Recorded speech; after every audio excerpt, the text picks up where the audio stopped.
Bien, a continuación vamos a estudiar dos diccionarios interesantes del siglo XX. Son diccionarios un poco distintos, no son académicos, aunque al menos uno de los autores, el autor de uno de los diccionarios era académico, pero el diccionario lo hizo él solo. Es el diccionario ideológico de Julio Casares, ideológico, luego lo explico, y el famosísimo diccionario de uso de María Moliner. Los dos diccionarios hechos por un solo lexicógrafo, a diferencia del diccionario de autoridades y del diccionario de la Real Academia, que son obras de un colectivo. Pero, aunque son obras hechas por un solo autor, son obras muy importantes dentro de la historia de la lexicografía española. Especialmente el segundo, el diccionario de María Moliner, que está en la biblioteca de la universidad, y estaría muy bien hojearlo, aunque en el material tenéis bastantes fragmentos de este diccionario. Bien, continuamos entonces con dos diccionarios, el diccionario ideológico de Julio Casares y el diccionario de uso del español de María Moliner, dos de los diccionarios más interesantes de la lexicografía española. Antes de empezar, por si acaso, quiero adelantarme a un posible error. Cuando se dice diccionario ideológico, no significa diccionario de ideologías. Lo digo porque a veces ocurre que en un examen, si la pregunta del examen, la pregunta teórica es el diccionario ideológico, sería muy penoso, hombre, muy gracioso, pero sería para llorar, si un estudiante escribiera, es el diccionario de las ideologías. Pues no. No tiene nada que ver con las ideologías. Se refiere a las ideas. Es un diccionario que va de la idea a la palabra, al revés de lo habitual. Habitualmente se va de la palabra al significado. En este caso se va del significado a la palabra. Bueno, esto lo digo para evitar errores cuando alguien no sabe lo que es exactamente una cosa. En este caso, diccionario ideológico no es diccionario de ideologías. Ojo, eso sería un diccionario enciclopédico, pero aquí estamos hablando de diccionarios de lengua. Bien, entonces, empezamos con el diccionario ideológico de Julio Casares. Julio Casares era un académico de la Real Academia Española, y este hombre propuso en su discurso de entrada, de ingreso en la Real Academia, propuso un tipo de diccionario en el que la búsqueda no era de la palabra significado, sino al revés, de la idea, del significado, del concepto a la palabra. En su momento era un proyecto muy novedoso y, por supuesto, la Real Academia no lo realizó. La Real Academia, no dije en la referencia anterior, en la clase anterior, sobre los diccionarios no académicos, que lógicamente están pagados por el Estado.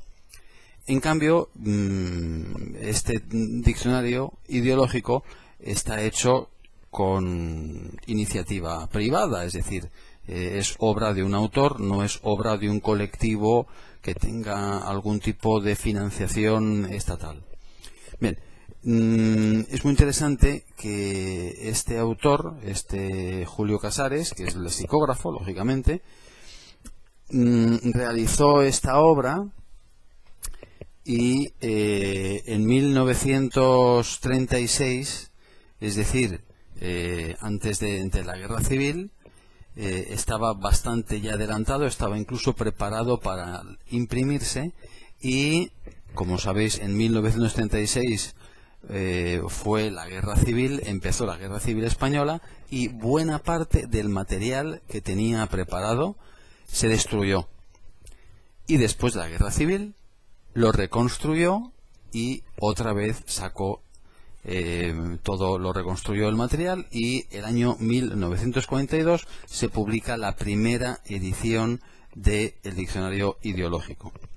Y más adelante, en 1959, se publicó una segunda edición, y que es la edición que sigue manejándose, que sigue editándose. Es un libro ya un poquitín viejo, pero ahora explico en qué consiste.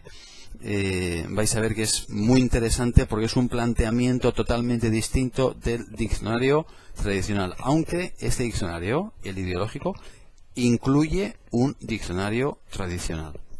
Bien, entonces, un poquitín de historia también. Este diccionario parte de una idea que ya había tenido un tal Roget en Inglaterra, que había hecho un diccionario de este tipo en 1852, y luego un francés, Boissière, si se pronuncia así, Boissière, en 1862. Es decir, un diccionario donde las palabras están organizadas por ideas, por analogía del significado. Bien, lo explico ahora, vamos a ver.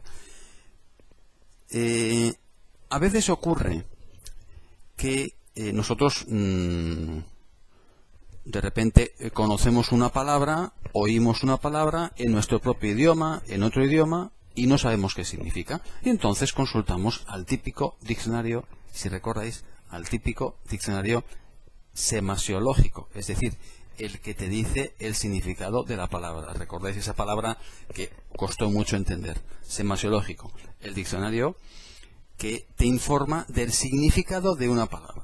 Bien, ese es el diccionario tradicional. Entonces, el diccionario ideológico es un diccionario en el que voy a explicar un proceso muy habitual. Una persona quiere expresar, tiene una idea, pero no sabe cómo se expresa. Muchas veces manejo una palabra que es conceptualizar y verbalizar. Si recordáis las clases de lexicología, el signo lingüístico es un concepto, el significado, expresado por una palabra, por un significante. Ese significante expresa ese concepto. Esa palabra expresa ese concepto. Y de hecho, nosotros conocemos la realidad a través de las palabras, porque las palabras van unidas a unos conceptos. ¿Recordáis, por ejemplo, cuando hablábamos de que en lituano la palabra kalnas no es lo mismo que en lituano montaña? Aunque sí, efectivamente, kalnas y montañas, kalnas se puede traducir muchas veces por montaña, pero no siempre montaña es kalnas en lituano. ¿Recordáis la diferencia de conceptos, lo que significa kalnas en lituano y lo que significa montaña en español? El concepto de kalnas es mucho más amplio que el concepto de montaña en español. Entonces, los lituanos conciben la palabra, conciben el mundo a través de la palabra, por ejemplo, la palabra kalnas, y para ellos significa una cosa. Y los españoles, cuando dicen montaña, significa una cosa que en parte coincide con kalnas. Bien. Y entonces, a veces ocurre que, por ejemplo, estamos escribiendo un texto o queremos expresar una idea y resulta que nos falta la palabra. Tenemos esa idea, pero ¿cómo se dice esta palabra? En el propio idioma. Entonces, este diccionario lo que hace es ayudar al usuario a encontrar esa palabra. ¿Cómo lo hace? Bueno, lo hace de la siguiente manera. Voy a presentar ahora cómo está estructurado el diccionario. Y luego os cuento cuál sería la búsqueda, en qué consiste la búsqueda de información en ese diccionario. Entonces vamos a ver. El diccionario es el siguiente. Aquí lo tengo, pero vamos a ver. Es un diccionario gordito en un tomo. O sea, originalmente este diccionario es un tomo. Yo lo tengo en 2 tomos por una historia que luego contaré. Pero es un diccionario en un tomo. Entonces, este diccionario tiene 3 partes. Si veis aquí, a lo mejor veis que aquí hay una pequeña línea negra. Esta línea negra marca la primera parte. Esto de aquí es la parte importante, la parte ideológica. Y esta parte, que repito, es un solo tomo, pero yo lo tengo en dos. Esta parte es un diccionario tradicional. Así que es un tomo que incluye tres partes. Una primera parte, muy pequeñita. Una segunda parte, que es la parte ideológica. Voy a enseñar rápidamente cómo es. ¿Veis? Con columnas de palabras. Y una tercera parte, que es un diccionario tradicional. Un diccionario tradicional. Bien. Entonces, la primera parte es la que menos se usa. Se llama parte sinóptica, que es una parte en la que se divide todo el pensamiento, ¿no? De aquí, parte sinóptica.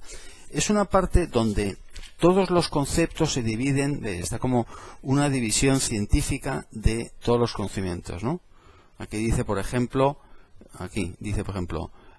Dios, ¿no lo veis? No importa, ¿no? Pone Dios y el universo, el mundo. Y dentro del mundo, aquí aparece mundo inorgánico y mundo orgánico. Ya dentro del mundo orgánico, pues ya va desarrollando distintas subdivisiones, distintos subconceptos. Bien, esta parte realmente se utiliza muy poco. Es muy interesante desde el punto de vista de la estructuración de los conceptos, conceptual, de la relación de los conceptos con el mundo, con el universo. Muy interesante desde el punto de vista científico, pero realmente no es muy útil como un instrumento lingüístico. Entonces, esta sí que es la parte interesante, es la parte propiamente, ¿ves? Segunda parte, parte analógica, que es lo que propiamente es el diccionario ideológico. Entonces, vamos a ver. Vamos a hacer un ejemplo. Imaginad que es lo mismo en lituano que en español. Por ejemplo, una cosa es arrepentirse, ¿no? Arrepentimiento. Arrepentirse es gailetis, ¿no? Gailetis, pasigailetis, gailetis. El sustantivo es gailestis, ¿no? Gailestis.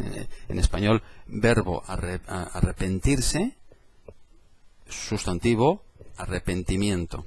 Pero yo tengo una idea, quiero expresar algo que es que hay una cosa, una especie como de castigo que te perdona cuando estás arrepentido. En lituano también existe esa palabra. Ahora digo cuál es. Pero a mí ahora mismo no me sale cuál es esa palabra. ¿Qué palabra expresa? Yo sé que hay una palabra que expresa como una pena, bausme, como un castigo, que al mismo tiempo te perdona. Entonces, ¿cómo puedo llegar a esa palabra si no la tengo aquí? No tengo aquí la palabra.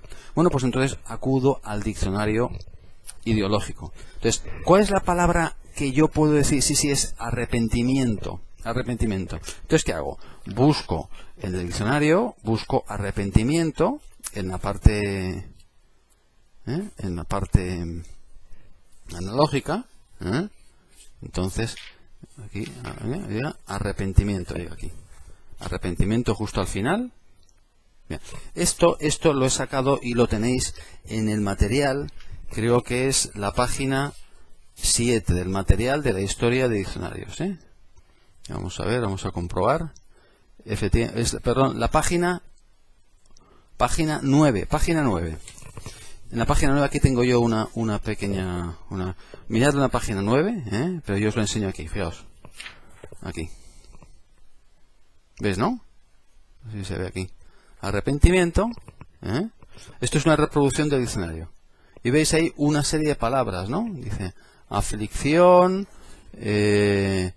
compunción, penitencia. Ahí está, es lo que yo quería hacer, penitencia. ¿Penitencia qué es? Es adgaila.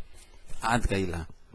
Es cuando uno ha hecho una cosa mala, hace una acción, una adgaila, ¿no? Como se dice en el mundo de la iglesia, ¿no? Que adicti adgaila, ¿no? Porque pasó isrishimo y adgaila, no sé si se dice así, pero se dice, pido una penitencia, pido hacer una obra que me cuesta para alcanzar el perdón por la obra mala que he cometido. ¿Entendéis? Así que a través de la palabra arrepentimiento, aquí están las palabras que están relacionadas con arrepentimiento. No necesariamente sinónimos, son más que sinónimos. Son las palabras que ideológicamente, es decir, que expresan las ideas asociadas por analogía. Analogía es cierto parecido, pero no es sinónimo, es grupos de palabras que tienen una idea común. Son palabras distintas, tienen significados distintos, pero se agrupan dentro de un concepto más general, como en este caso es arrepentimiento. Mirad en el material, en uno de los archivos, uno de los documentos que están ahí, incluye una página dentro del primer grupo de muestras de diccionario, el primero de todo que aparece en el DIENINA, perdón, en el DIENINA es en el colegio, en el Imokimei, en el primer grupo de muestras de diccionarios, está ahí. Ahí tenéis puedes ver perfectamente. Repito que no basta con escucharme, si me escucháis, sino que no basta con leer, que es muy importante leer el material, sino luego también tenéis que analizar uno de esos fragmentos del diccionario, porque esto es material, es igual que una mujer quiere que su marido le bese, no basta con que le diga mujer mía, yo te quiero, no, es que el marido tiene que besar a la mujer, es una cosa muy material, muy concreta. Pues aquí igual, la ciencia se hace de un modo concreto, papelito, bolígrafo, y decir, este es el lema, y en el caso concreto del diccionario ideológico son las palabras relacionadas con ese concepto general de, por ejemplo, arrepentimiento. Leedlo porque dentro de esa columna donde están todas las palabras englobadas dentro del término de arrepentimiento aparecen, por supuesto, sustantivos, pero luego más adelante aparecen verbos. Y aparece una lista que dice arrepentirse, gailetis, dolerse, ¿no?, como es gaudeti, compungirse, sinónimo de gailetis también, pesarle a uno, creo que mangaila, concomerse, en el sentido que grauja sagine, es decir, leed por lo menos una columna entera, donde aparece en negrita el lema y las palabras relacionadas. Veréis que incluye verbos, generalmente empieza por sustantivos, luego verbos, luego algún adjetivo, luego adverbios, es decir, las palabras que tienen esa idea. ¿Entendéis? Bien. Cuando veis esta columna de palabras, veis que, por ejemplo, la palabra penitencia está en negrita. ¿Qué significa eso? Como todo en lexicografía, cualquier elemento tipográfico tiene un significado. ¿Eso qué significa? Que penitencia también tiene su propia columna, tiene su propia entrada en el diccionario en la parte analógica. ¿Entendéis? Y la tercera parte es el diccionario tradicional. ¿Ves? Esta es la tercera parte, que es el diccionario tradicional. Os voy a contar ahora por qué mi diccionario es en dos partes.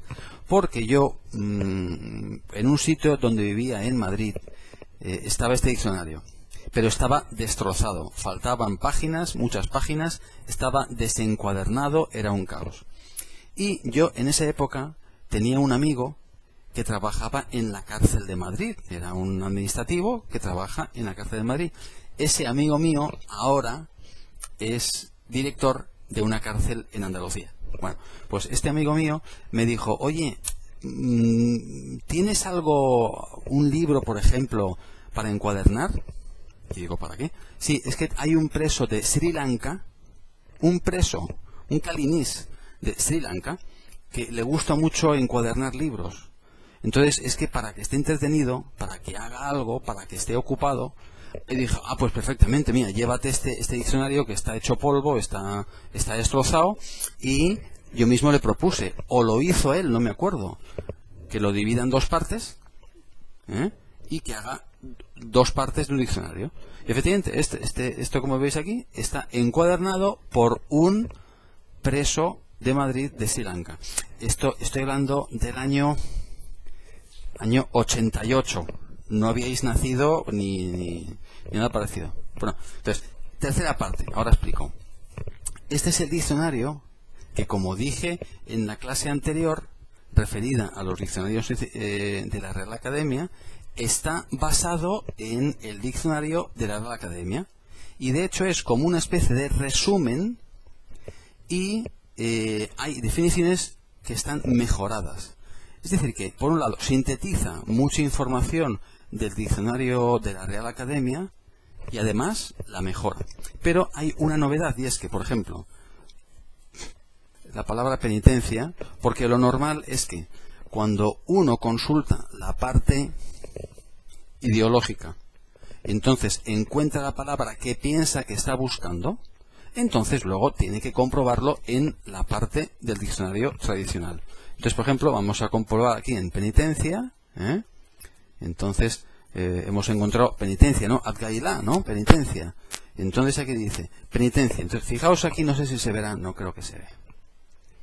No sé dónde está mi dedo. Mi dedo, es que no, aquí no me aclaró con esta cámara. Bueno, no lo veo. Aquí. No sé si veis ahí penitencia, ¿no? Penitencia. Fijaros que tiene un asterisco, Zweisdute. Penitencia, tiene un asterisco, Zweisdute. ¿Qué significa? Ese asterisco significa que esa palabra tiene columna en la parte ideológica. Es una orientación para que el lector sepa cuáles son las palabras que tienen su columna, tienen su grupo vamos a decir, su campo semántico, vamos a decir así, su campo semántico. Y la cabeza de ese campo semántico es el lema, en este caso, arrepentimiento. Aunque también otro signo dentro de la parte, como esto lo repito, dentro de esta parte, cuando vemos una palabra que está en negrita, cualquier palabra que veáis aquí en negrita, significa, aparte del lema, esa palabra significa que tiene su propia columna. ¿Está claro? Bueno, pues este es el diccionario ideológico que es útil, repito, para cuando un usuario quiere ir del concepto a la palabra. Pero para llegar a esa palabra tiene que llegar a través de otra, a través de una palabra relacionada. Entonces, hay que decir que no es fácil consultar este diccionario. Es muy trabajoso. Hay que dedicarle mucho tiempo hasta que uno encuentra la palabra. Pero hay que agradecer el esfuerzo que hizo este autor, porque, repito, lo hizo solo. Él hizo toda la estructuración de los conceptos posibles que se pueden expresar, toda la verbalización, es decir, todos los verbos, todas las palabras que expresan conceptos, las organizó él solito.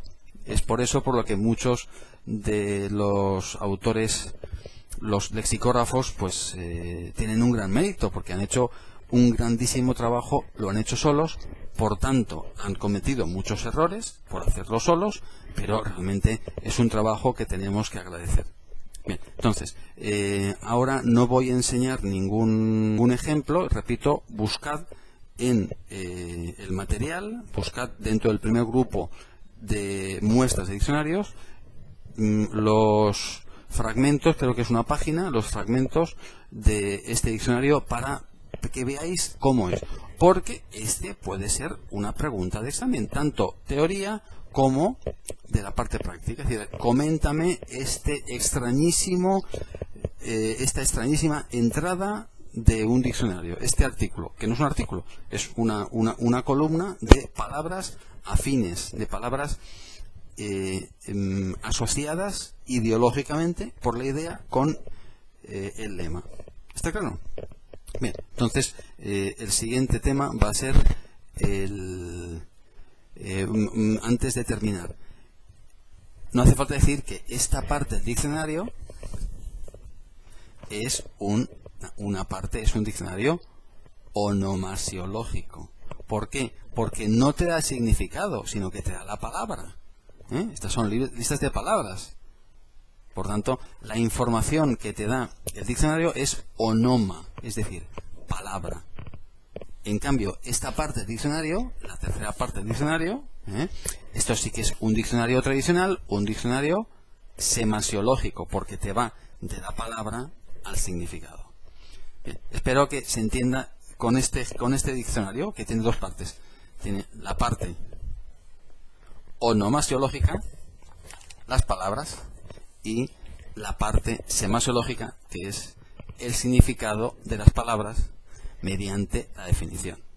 Bien, entonces a continuación hablaremos del diccionario de María Moliner.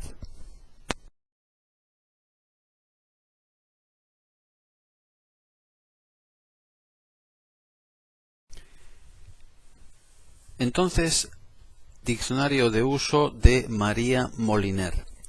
Repito que es uno de los diccionarios más famosos, más queridos.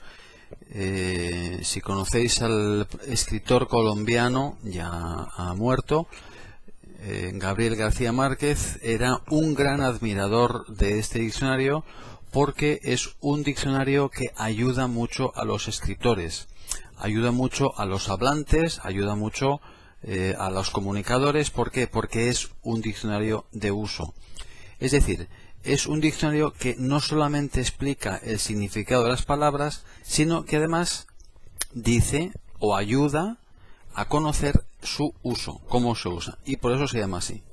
Este diccionario lo hizo una bibliotecaria, es uno de estos diccionarios hechos por una persona, María Moliner, una bibliotecaria, que al mismo tiempo que trabajaba en la biblioteca, realizó uno de los diccionarios mejor hechos de toda la lexicografía española, y todo el mundo reconoce el mérito a esta señora. El diccionario se publicó en 1966 y luego se ha vuelto a reeditar ya después de morir la autora en el 2007.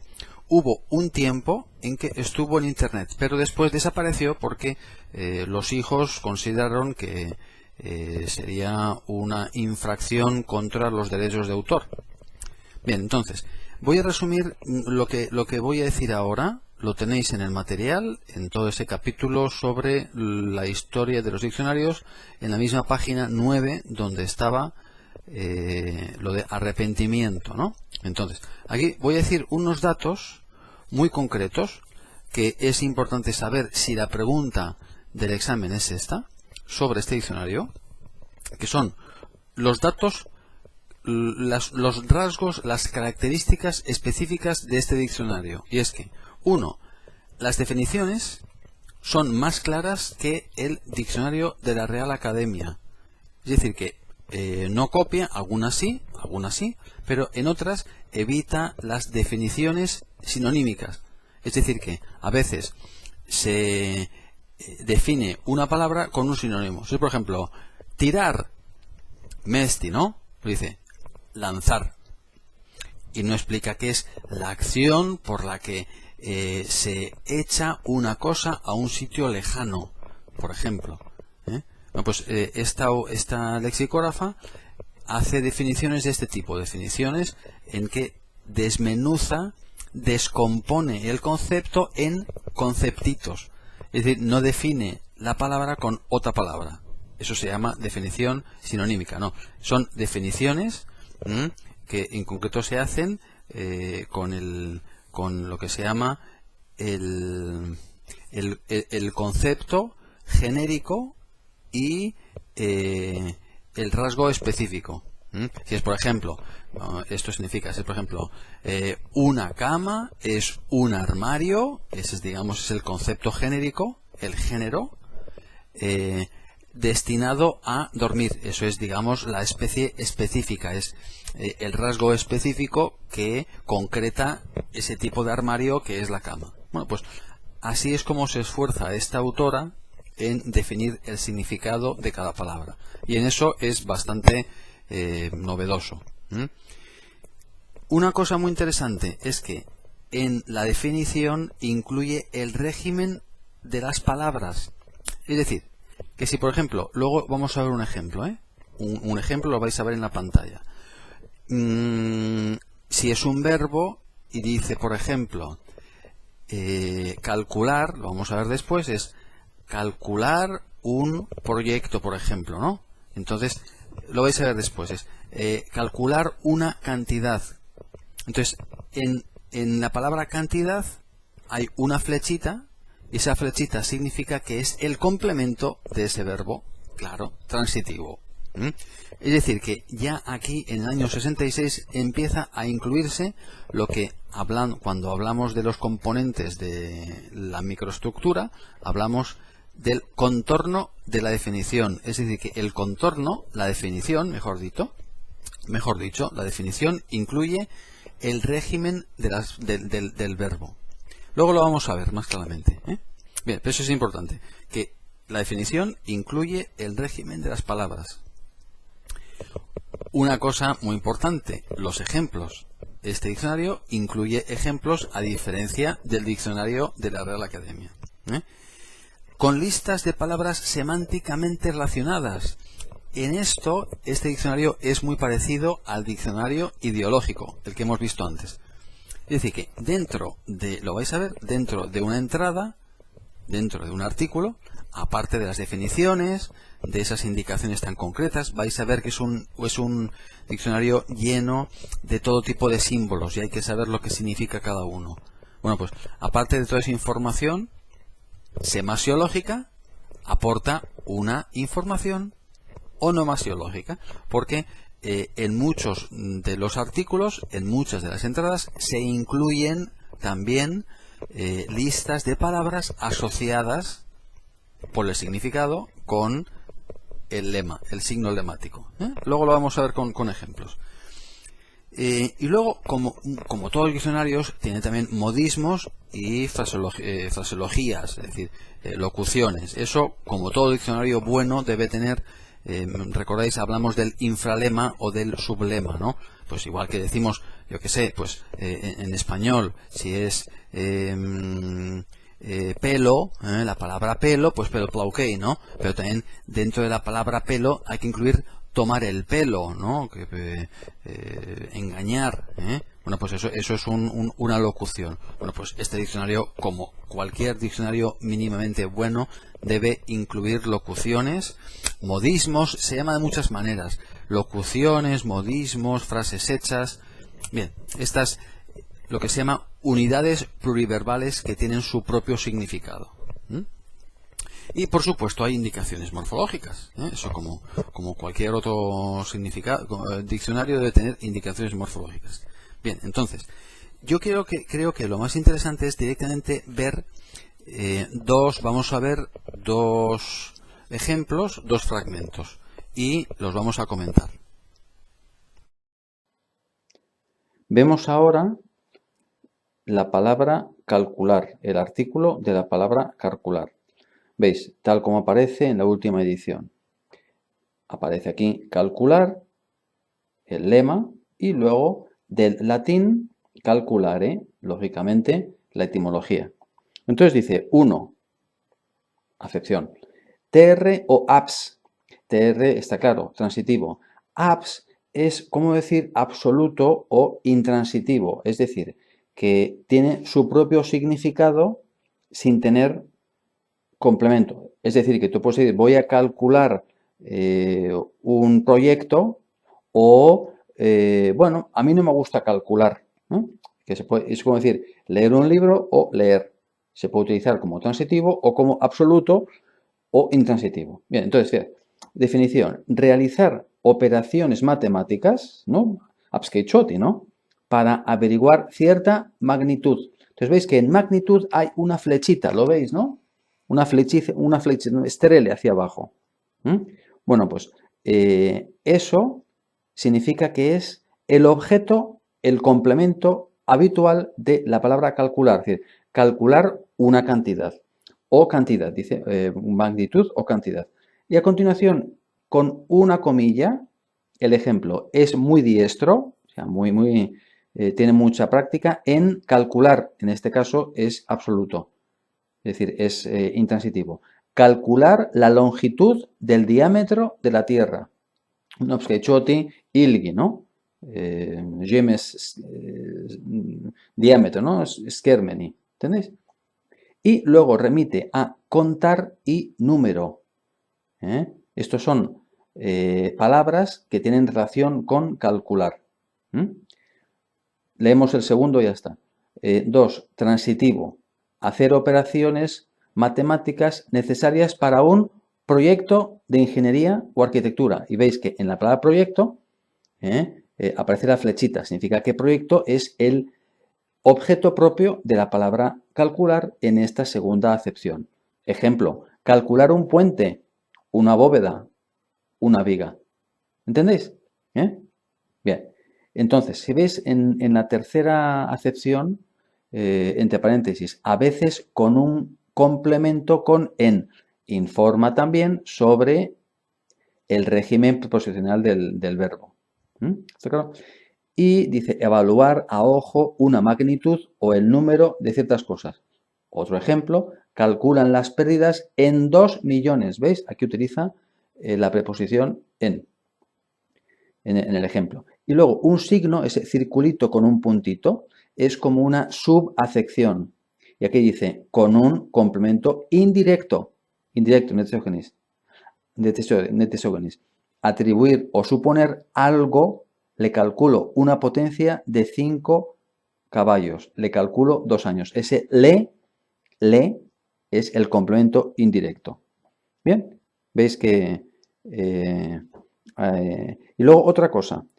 Todas las palabras dentro del artículo que tienen el asterisco, significa que dentro de esas palabras, dentro de esos artículos, hay catálogo. El catálogo es la lista de palabras relacionadas. Aquí no hay muchas, Por ejemplo, si veis en el quinto, no se ve bien. Lo vamos a ver en otro ejemplo. Vemos ahora el verbo suprimir. Bien, ¿no? Suprimir, del latín suprimire. Bueno, veis transitivo, hacer que deje de existir cierta cosa. Cosa con la flechita significa que esa cosa sería el complemento de ese verbo, ¿no? Por ejemplo, suprimir obstáculos, suprimir un cuerpo del Estado. Está claro, ¿no? Luego, ese signo, como vemos, es como una subacepción. Bien, vamos ahora donde dice catálogo. Catálogo, ¿veis, no? Ese catálogo son las listas de palabras asociadas con suprimir. Y si veis, suprimir, ¿qué es? No, por ejemplo, panaikinti, ¿no? O anuluoti, pues aquí veis en el catálogo abolir, amortizar, abolir, por ejemplo, abolir la esclavitud, amortizar, aniquilar, ¿no? Sunaikinti también, anonadar, anular, anuloti, arrancar, dar de baja es, por ejemplo, es cuando hay que sacar de un inventario, sacar de una biblioteca un libro, ¿no? Y echarlo fuera. Eso significaría dar de baja. Borrar, ¿no? Como sería nutrinti, callar, censurar, que nutilditi, censurar, censuroti, ¿entendéis, no? Son un montón de palabras que tienen relación, aunque sea lejana, con el verbo suprimir. Son bastantes. Y veis que muchas de ellas tienen también asterisco. Repito que ese asterisco significa que, por ejemplo, en la palabra aniquilar, la tercera palabra del análogo, tiene su propio catálogo. ¿Entendéis? Es decir, que esta parte de catálogo es como el diccionario ideológico. Es una cosa muy parecida. Si vamos un poco más hacia abajo, aparece un signo que separa, veis, si hasta aquí todos son verbos, abolir, amortizar, etcétera, etcétera, después de ese signo que son como tres aspas, un signo de 3 partes, pone degollina, desmoche, escabechina, escamocho, limpia, son sustantivos. Y luego otro tipo de palabras, aféresis, apócope, significa unas cosas en las que se suprime algo. El aféresis, apócope, elipsis es cuando a una palabra le falta la terminación o una cosa por medio. Como por ejemplo, en lituano se dice padekite o padekit, ¿no? Eso es una apócope, es que se suprime una terminación. Etcétera, etcétera, ¿ves, no? Esto es el catálogo. Creo que está claro, ¿no? Que es un diccionario al mismo tiempo semasiológico y en estos catálogos se ve que es un diccionario onomasiológico. Bien, creo que está suficientemente ejemplificado.